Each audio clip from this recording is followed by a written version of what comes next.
시간으로 타락한 가정에 대해서 주제를 가지고 말씀을 증거하도록 하겠습니다. 할렐루야.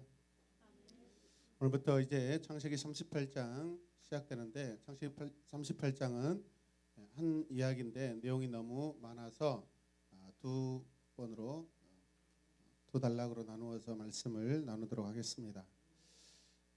오늘 이 말씀 안에서 우리는 먼저 조건을 걸고 이렇게 우리가 말씀을 들었으면 좋겠습니다. 자, 같이 볼까요? 같이 보시면 같이고요. 야곱의 넷째 아들 유다의 내러티브이다.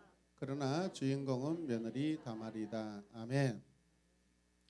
분명 구속사적으로 유다는 굉장히 중요한 인물입니다. 그런데 유다 안에서 유다의 가정 안에서 가장 보석과 같은 그러한 주인공이 등장하는데 유다도 아니고 누구라고요? 며느리 다말이다라는 것이죠. 본문 1절 말씀을 보시면 그 무렵에 같이 읽어요. 유다는 형제들에게서 떨어져 나가 히라라고 하는 아둘람 사람이 사는 곳으로 가서 그와 함께 살았다라고 말씀하고 있습니다. 유다는 형제들에게서 뭐 한다고요? 떨어져 나갔다, 내려가다라는 그런 의미입니다. 성경적인 그런 의미로 적용하면은 벌써 유다의 삶이 어떻다라는 것을 우리가 예상이 되고 있죠. 그렇습니까? 네, 올라가다의 반대 개념으로 보시면 되겠습니다, 여러분. 자, 하나님과 관계를 알 수 있는 힌트인데 내려가다, 자꾸 내려가다. 그것도 형제들에게서 떨어져 내려갔다라고 그렇게 성경이 말씀하고 있습니다. 이것은 38장 안에 있는 유다의 내러티브 가운데 이 유다라는 사람의 삶이 어떻다라는 것을 미리 보여주는 밑그림이다라고 볼 수 있습니다. 이해되십니까? 그렇다면 이 내려감의 결과는 어떻게 나타나는지 2절 말씀을 보시겠습니다. 보십시다. 유다는 거기에서 가나안 사람 수아라고 하는 사람의 딸을 만나서 결혼하고 아내와 동침하였다. 내려감의 결과가 뭐예요? 가나안 사람 수아의 딸과 결혼하는 것이죠. 여러분 이게 무슨 뜻이죠?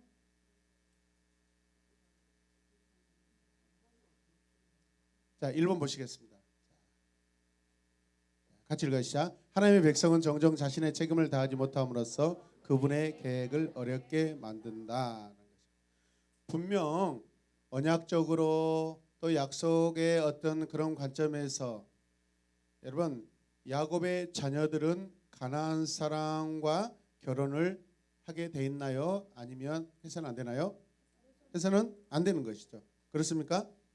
자, 그래서 오늘 이 1번 말씀 하나님의 백성은 종종 자신의 책임을 다하지 못한다. 무엇을 책임을 다하지 못한 거죠?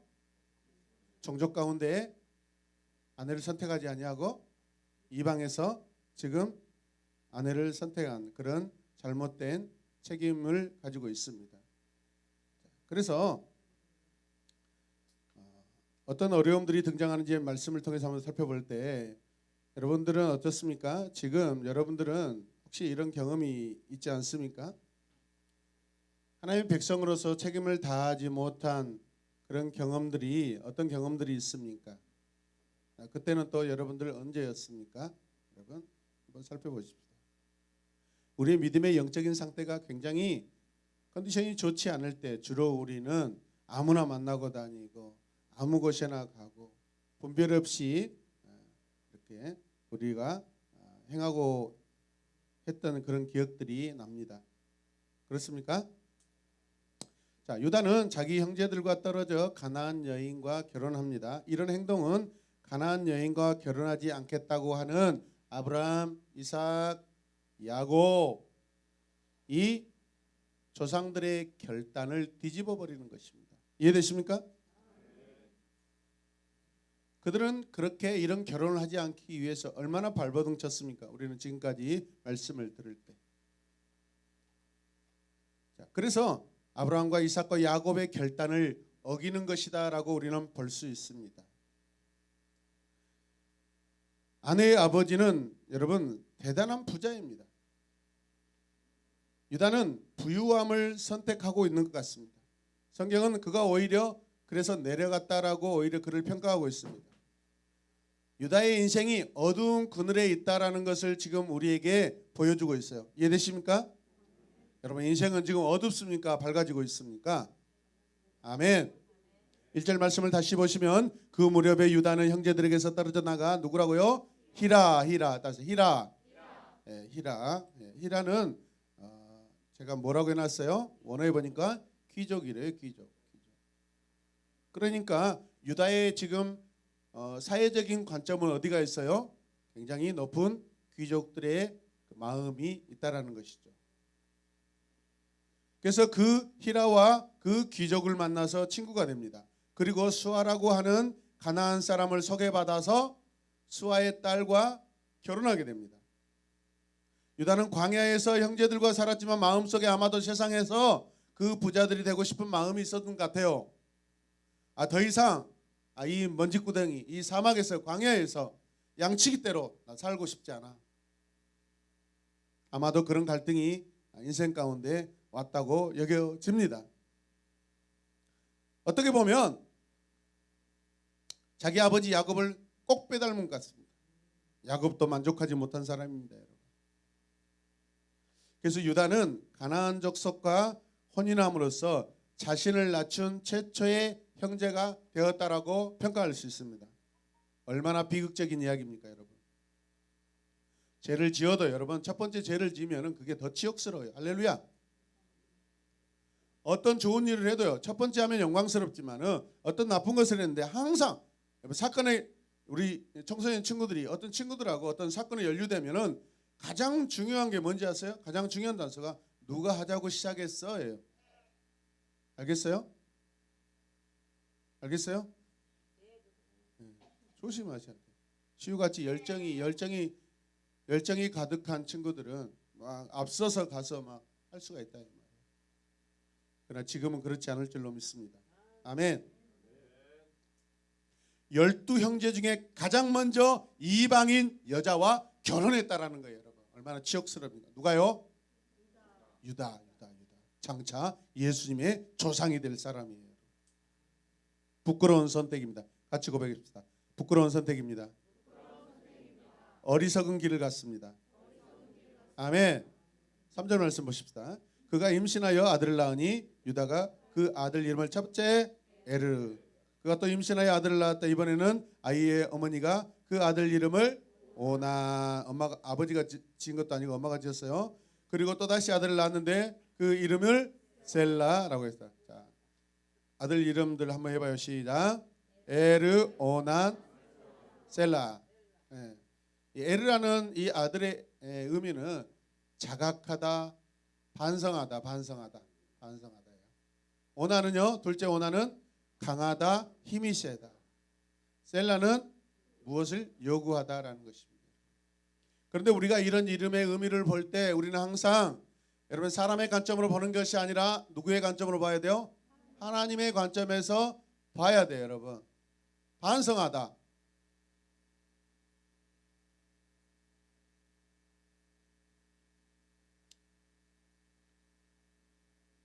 유다는 이 결혼을 통해서 세 아들을 얻습니다.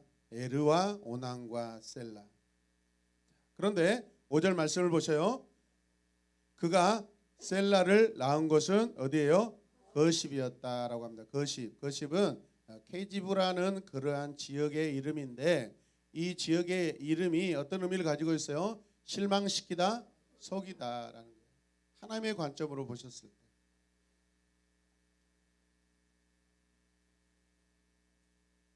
여러분, 믿음으로 살지 않았을 때 우리는 하나님을 실망시키고 속이는 그런 행위를 하게 되어 있습니다. 이해되십니까? 6절과 7절 말씀 보면 유다가 자기 맏아들 에르를 결혼시켰는데 그 아내의 이름은 누구예요? 다말. 누구예요? 다말. 유다의 맏아들 에르가 주님께서 보시기에 어때요? 악함으로 주님께서 어떻게 해요? 그를 죽게 하셨다. 그를 어떻게 하신다고요? 죽게 하셨다. 오늘 이 내러티브의 줄거리는 유다의 아들들과 다말과의 결혼 이야기가 굉장히 깊이 다뤄지고 있습니다. 그녀 다발은 첫째 아들 에르와 결혼합니다. 그러나 에르는 어떤 이유에인지 주님께 굉장히 노여움을 받게 됩니다. 여호와께서 그래서 그를 죽여버리십니다. 그 이유가 뭐죠? 그가 악했다라는 것이죠. 여러분들이 악하면 하나님이 그냥 죽게도 하셔요, 여러분. 여호와께서 심판하신 분명한 이유가 뭐예요? 에르가 뭐했다? 악했다라는 거죠. 악했다. 구체적으로 어떻게 악했다고 그 내용을 말하지는 않지만은 아마도 상당히 여러 방면으로 악한 행위를 했다고 우리는 추측할 수 있습니다. 왜? 하나님께서 결론하시기 때문에 그렇습니다. 아멘입니까? 어떤 행동을 했든지 죄악된 행동을 가까이 함으로 에르의 죽음이 당연하다라고 성경이 오늘 말씀하고 있습니다. 여러분 죽는 것을 당연해.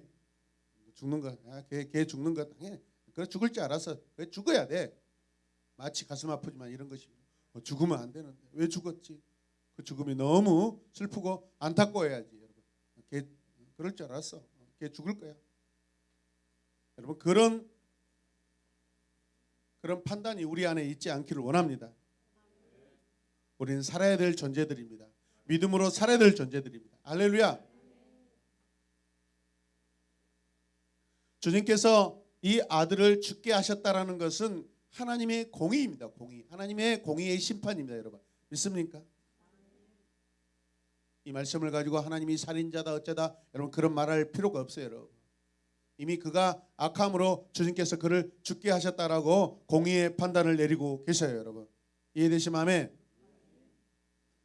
자, 그래서 이제 이 다말의 남편 에르가 죽음으로 말미암아서 이제 그 가정에는 후손을 봐야 되는데 후손을 볼 수가 없는 그런 상황이 됐습니다.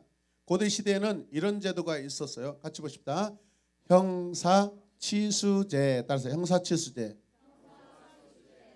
형이 죽으면 치수 제수 씨가 동생이 형수에게 들어가서 결혼을 하게 된다라는 거예요. 형이 죽으면 동생이 형수와 같이 잠을 자서 대를 이어주는 그런 제도예요, 여러분. 이해되십니까? 고대 시대는 이런 것들이 굉장히 허용되고 있었어요. 하나님께서도 이런 상황들을 허용하고 계십니다. 이 목적이 뭐예요? 대를 잇기 위함이죠, 여러분. 가문의 대를 잇는 것입니다. 약속의 가문을 잇는 것입니다, 여러분.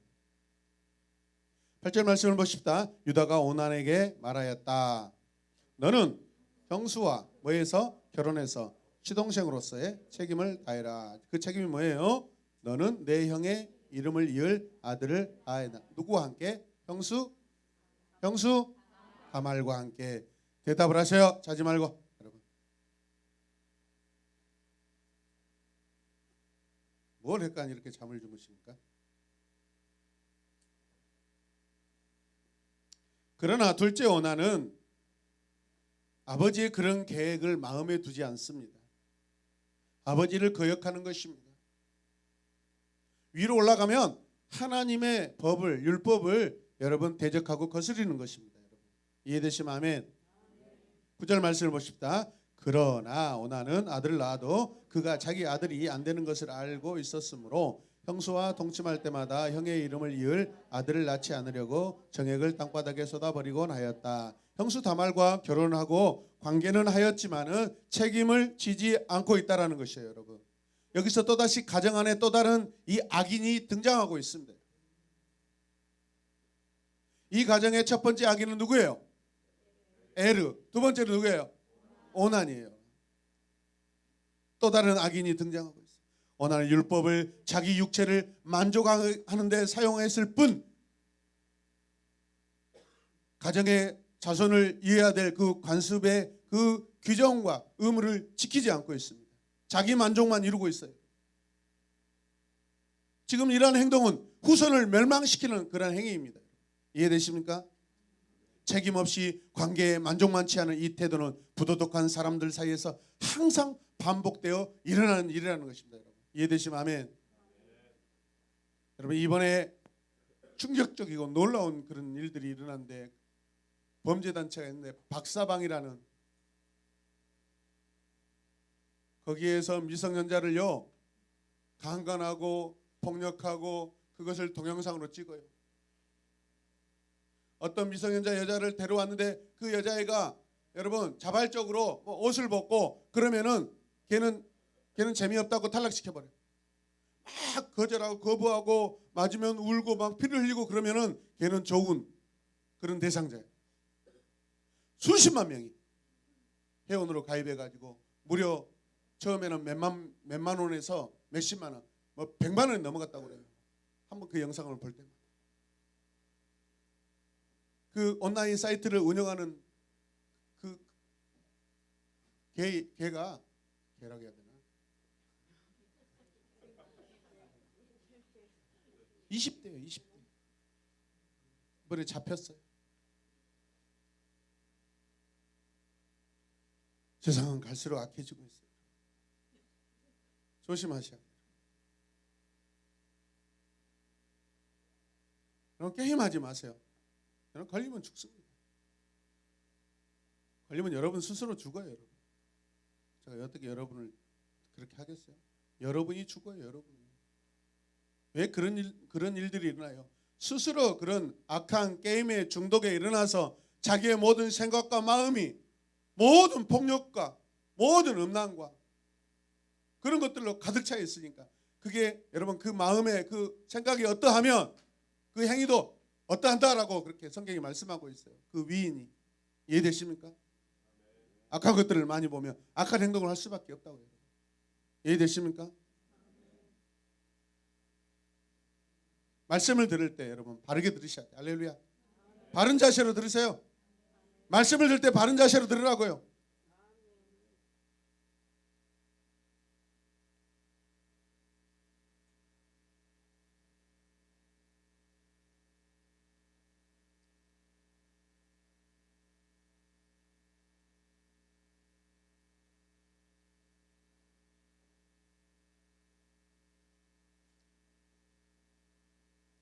책임 없이 자기 만족만 이루는 것은 너무나 비참한 일이에요. 여러분.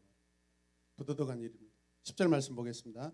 그가 이렇게 한 것이 주님께서 보시기에 악하였다. 그래서 주님께서는 오난도 죽게 하셨다. 온통 이 가정의 형제들이, 두 형제들이 다 악해서 주님께 지금 죽임을 당하고 있습니다. 대체 왜 이런 일이 일어납니까?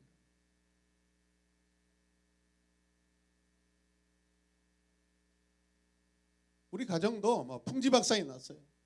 20년 전에. 5년 동안 초상을 치는데 풍지박산이 나더라고요. 슬퍼서 나중에는 우는 것 자체가 창피할 정도로. 제가 짐작한데 우리 가정에 우상 숭배를 끊게 하시려는 하나님의 사랑이었어요.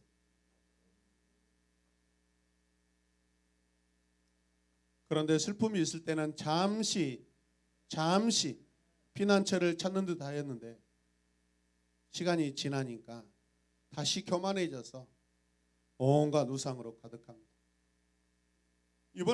이번에도 우리 가족들의 단톡방에 저를 초대해가지고 뭔 쓰잘데없이 뭔 몇 둥 앞에서 뭔 짓을 하자고 뭐 거기에다 무엇을 하자고 막 목사님 저를 초대해서 당장 나가버렸어요. 개념이 없어. 개념이. 상도덕이 없어. 내가 목사인데 고사 지내고 제사 지내자고 거기에 나를 초대. 상도덕이 없어. 내 형제라도 어리석어요.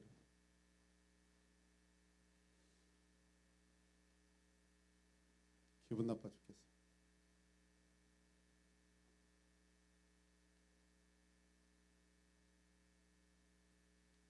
11절 말씀을 보겠습니다. 같이 읽어요.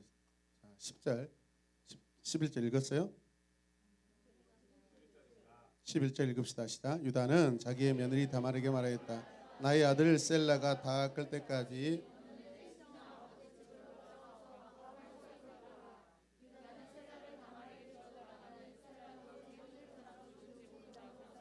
셋째 아들 셀라는 아마도 나이가 많이 어려서 아직 결혼할 수 있는 그런 나이는 아니었던 것 같아요.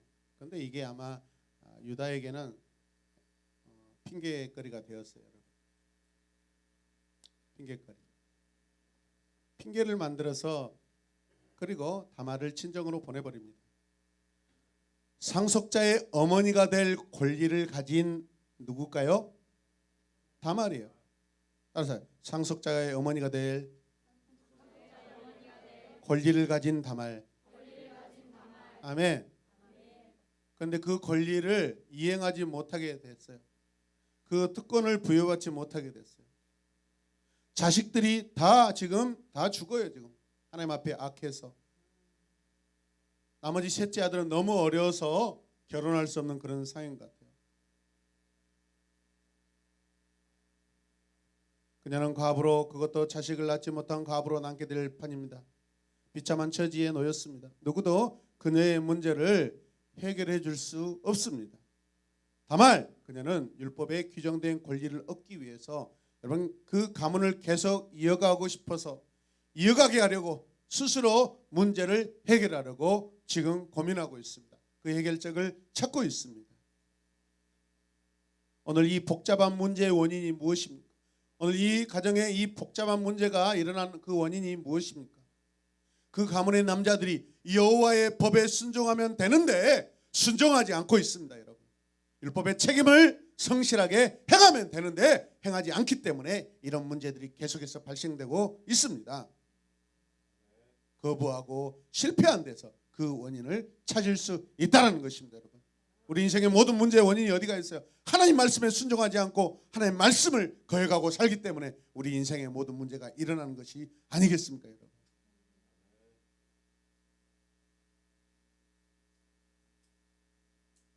아들들이 주님의 법에 모두 다 실패하고 있습니다. 주님의 법에 어땠다고요? 다 실패했다는 거예요. 유다의 삶을 통해 자식들은 무엇을 배웠는가? 왜 자식들이 이 지경이 됐는가? 자식들이 이 지경이 될 때까지 그러면 근본적인 원인이 무엇인가? 우리 1절 말씀에서 이미 보았습니다. 그의 아버지 유다가 그의 사회적 관점이 어디에 있는지, 귀족에게 있고 부유한 집안에 있습니다. 히브리 족속은 싫어도 목동으로서 양치기로서 하늘을 바라보고 살아야 되는 정해진 직업군입니다. 이해되십니까?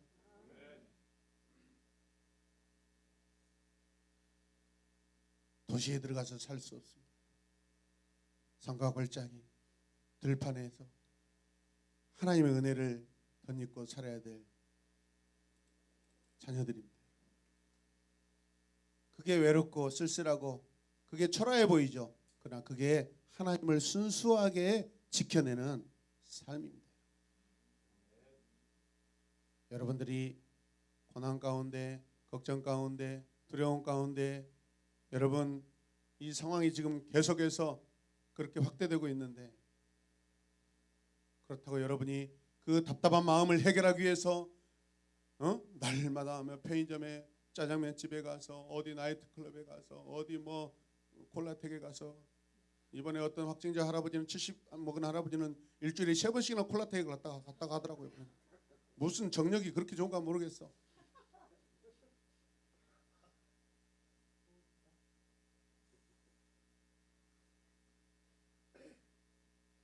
마치 그런 것 같지 않아요? 유다 같지 않아요? 그 자식들이 과연 잘 될까요? 아마도 그 노인분은 돈이 많았을 거라 생각해요. 임대료를 많이 받아서 그렇게 될 수 있어요. 수고하고 땀 흘려서 벌지 않는 돈은요 절대 여러분 헛됩니다.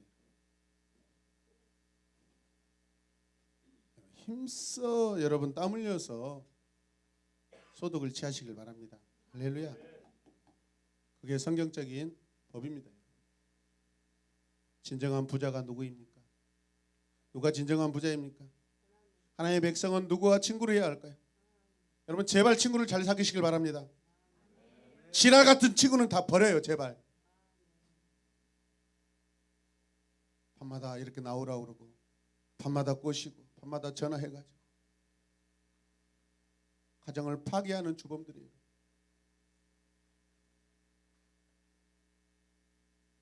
설마 아내들 수면제 먹여놓고 막 밖에 나가시는 그런 남편들 안 계시죠? 웃음소리가.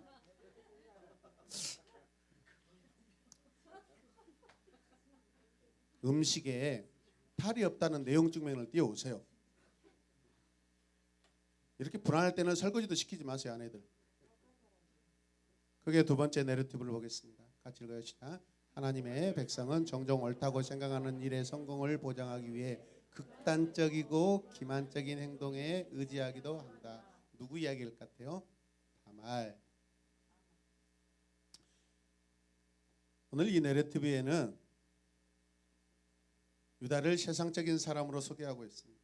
그러나 며느리 다말은 자신의 권리를 지키기 위해 엄청난 위험을 무릅쓰고 세상에 도전하는 그러한 여인으로 소개하고 있습니다. 그래서 다말은 이 내러티브의 주인공입니다. 할렐루야.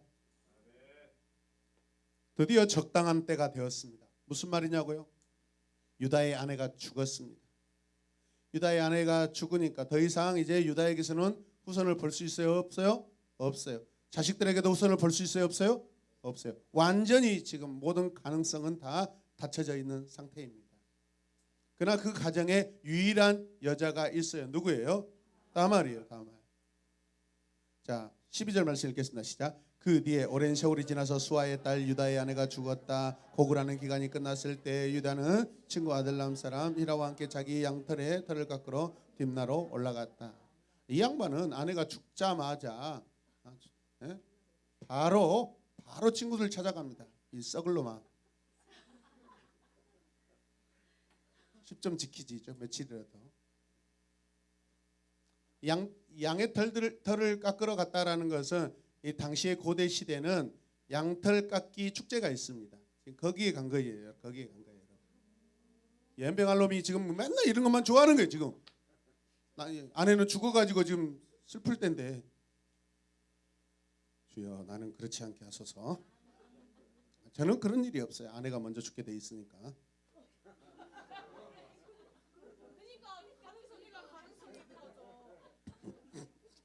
말 잘못했다고 생각되죠? 같이 읽읍시다. 자, 넘어가시고. 주여, 아이고 갑자기 얼굴 닦아진다.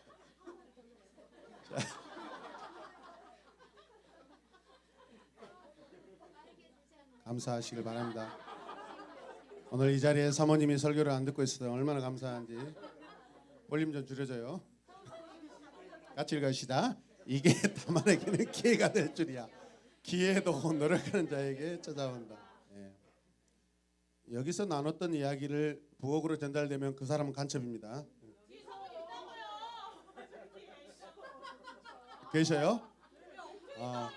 너무 작아서 안 보였어요. 너무 작아서 안 보였어요. 예. 저분에게 그 말이 위로가 되길 바랍니다. 유다는 이런 상황 가운데 여전히 가나안 친구들과 잘 지내고 있어요. 유다는 아둘람 사람 귀족 히라의 양털 축제 기간에 지금 함께 하고 있습니다. 그리고 딥나로 올라갔다고 성경이 말하고 있습니다. 14절 말씀 읽겠습니다. 그때 과부의 옷을 벗고 노울을 써서 얼굴을 가리고 딥나로 가는 길에 있는 에나임 어귀에 앉았다.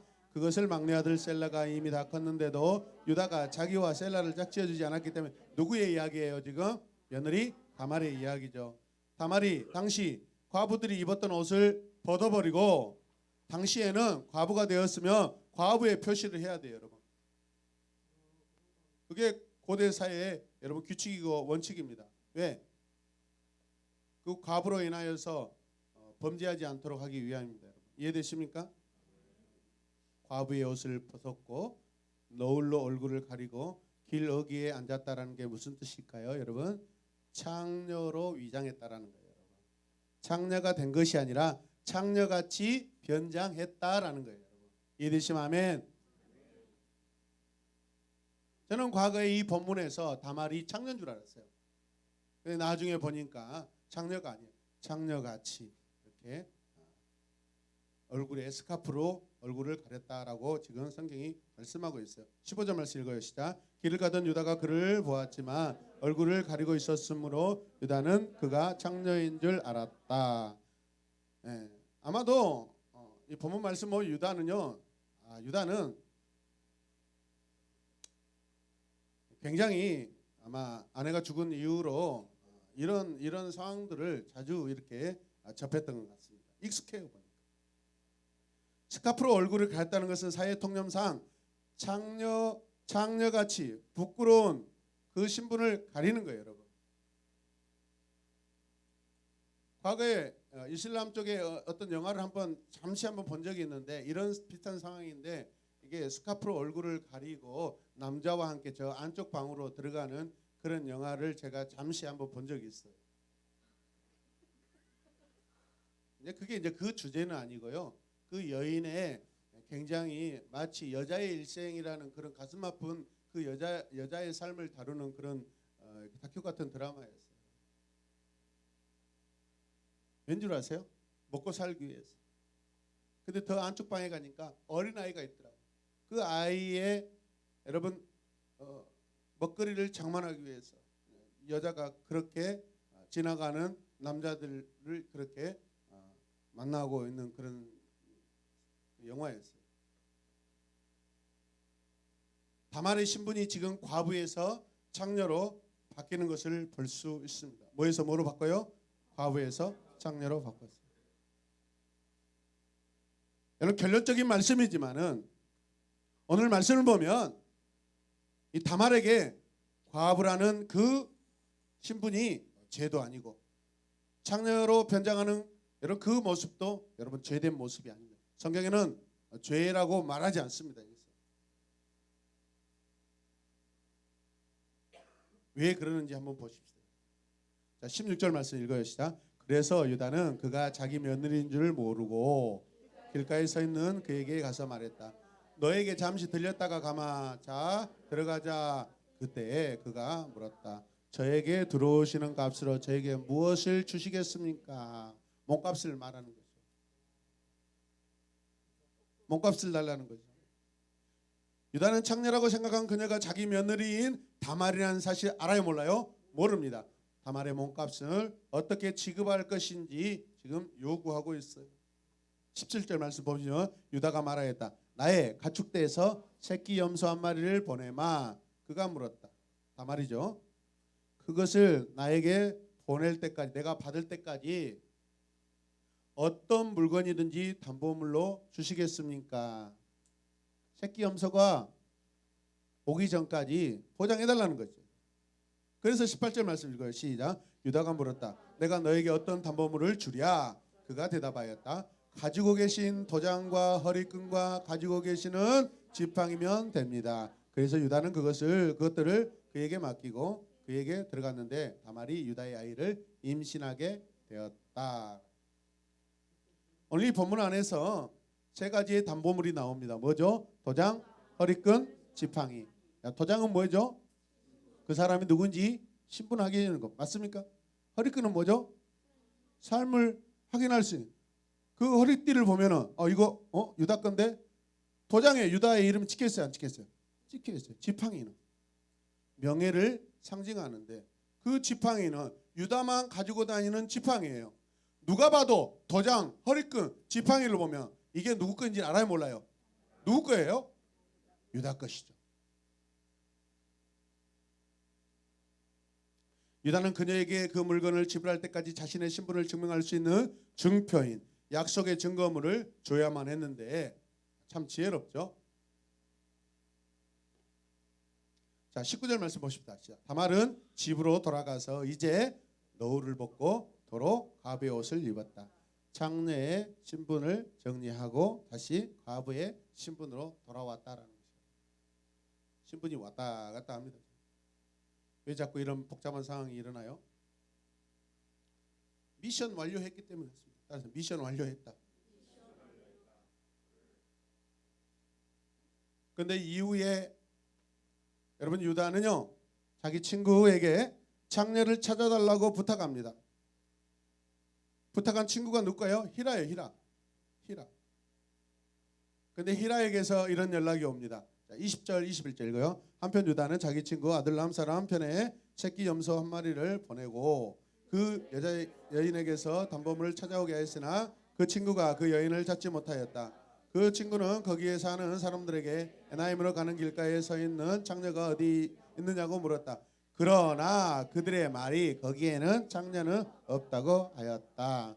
본래 여기서 창녀는요 신전 창녀라고 지금 고대 문헌에 보면은 신전 창녀입니다. 근데 그 지역은 신전 창녀가 있을 만한 데가 아니라는 것입니다. 여러분 동네에서 무조건 어떤 그런 행위를 할 수 있는 게 아니에요. 당시에는 공식적으로 신전 안에서 신전의 어떤 창녀로서 정해진 여자하고만 관계하게 돼 있다라는 거예요, 여러분. 할렐루야.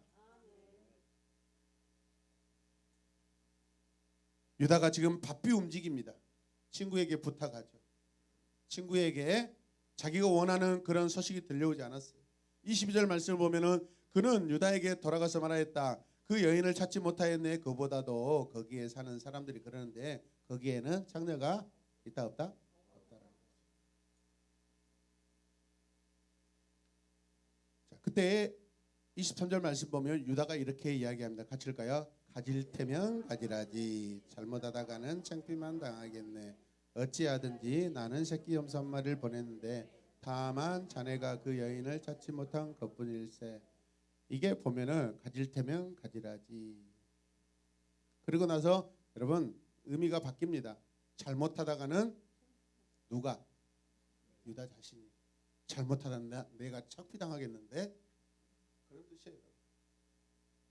혹시라도 이 여자가 다른 사람들에게 가서 이 도장 이거 누구 거죠? 그러면 알아요 몰라요? 허리끈을 가지고 가서 이거 혹시 주인 아셔요? 그럼 유다인데 지팡이 주인 좀 찾으러 왔는데 누구예요? 무슨 일이요? 금방 알아버리는 일이죠. 유다도 알고 있어요. 이러다가 자신이 창피당할 거라. 가질 테면 가지라지 잘못하다가는 창피만 당하겠네. 유다가 무슨 말을 하고 있죠? 도장, 내 허리끈, 내 지팡이 가질 테면 가지라지. 그런데 잘못하다가는 내가 창피당하겠는데. 그거 가지고 오면 어떻게 하지? 우리 지역으로 오면 안 되는데. 오늘 마지막 말씀에서 우리는 유다의 양심 없음과 부끄러움을 상실한 모습을 볼 수 있습니다. 유다뿐만 아니라 그 아들들의 부끄러운 장면들이 그동안에 우리는 쭉 보아왔습니다. 이해되십니까? 지금 유다는 굉장히 흔들리고 있어요. 책임지지 못한 일에 지금 두려움을 떨고 있어요. 유다의 방황과 감정적인 목마름이 계속되고 있습니다. 1절에서 시작된 그 목마름과 그 갈증들, 하나님 안에서 해결받지 못하고 세상적인 방법으로 지금 그 목마름과 갈증을 해결하려고 하는데 그게 결국에는 온 가정의 자녀들이 하나님 앞에 제약을 짓고 제약된 행위를 해서 다 죽게 되는 그런 상황에 처했습니다. 세상적 성공을 위해 귀족들과 부자를 만나는 것을 원했습니다. 신앙적인 인간관계가 아닙니다. 자녀들은 어떻게 되었어요? 두 아들 에르와 오난이 하나님 앞에 불순종으로 죽임을 당합니다. 이해되시마매? 셋째 아들 셀라, 그는 죄를 지었다라고는 말하지 않지만 그러나 안타까운 게 있어요. 어쩌면 셀라가 예수 그리스도의 초상이 될 수 있는 그런 기회가 주어졌는데 그것들이 사라져 버렸어요. 이해되시면 아멘. 아버지 유다는 어떻게 행동합니까? 방관하고 무기한 연기하고 셀라를 방치하고 오히려 자기 방법대로 보호합니다. 약속의 조상에 들어가는 기회를 놓쳐버려요. 야곱의 넷째 아들 유다의 네르트비입니다. 그러나 주인공은 며느리 다말이에요. 다말은 세상에서는 초라하지만 하나님 보시기에는 의인이에요. 과부 며느리 다말의 행위를 우리가 다시 한번 묵상해 보셔요. 믿음이 아니면 버티기 힘든 그러한 상황들이고 시간들입니다. 할렐루야. 확신이 아니면 할 수 없는 일들을 그녀가 하고 있어요. 자기 체면을 생각했다면 어떻게 창녀로 변장할 수 있겠어요?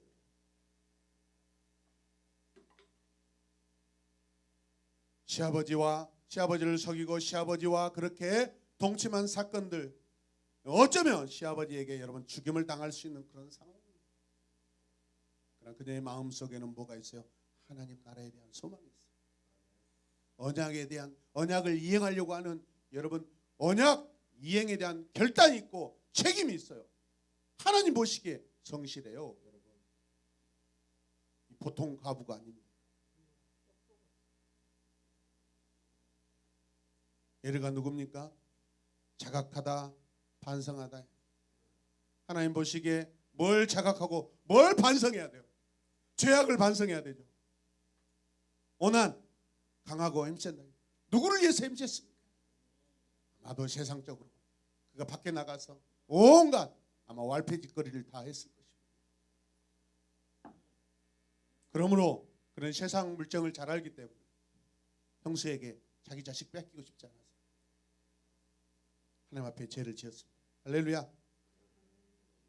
셀라 요구하다. 하나님 요구에 그가 응하지 못했습니다.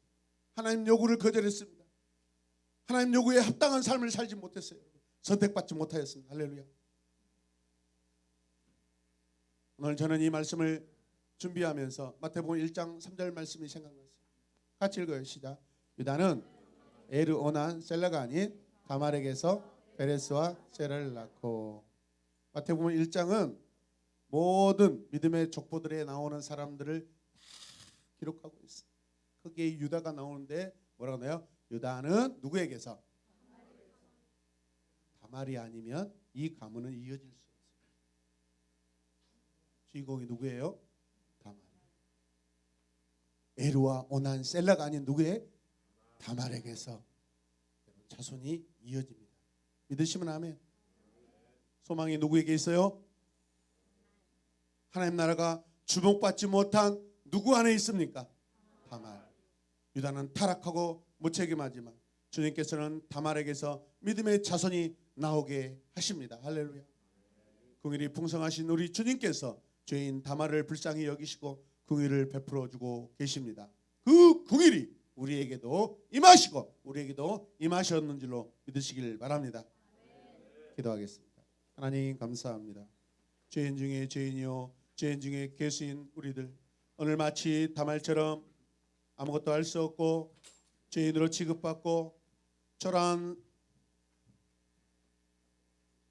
자로 주목받지 못한 우리의 인생이었는데 하나님께서 연약한 우리들을 통하여서 하나님 나라를 일으켜 세우시고 이끌어 가시고 확장해 가는 줄로 믿습니다.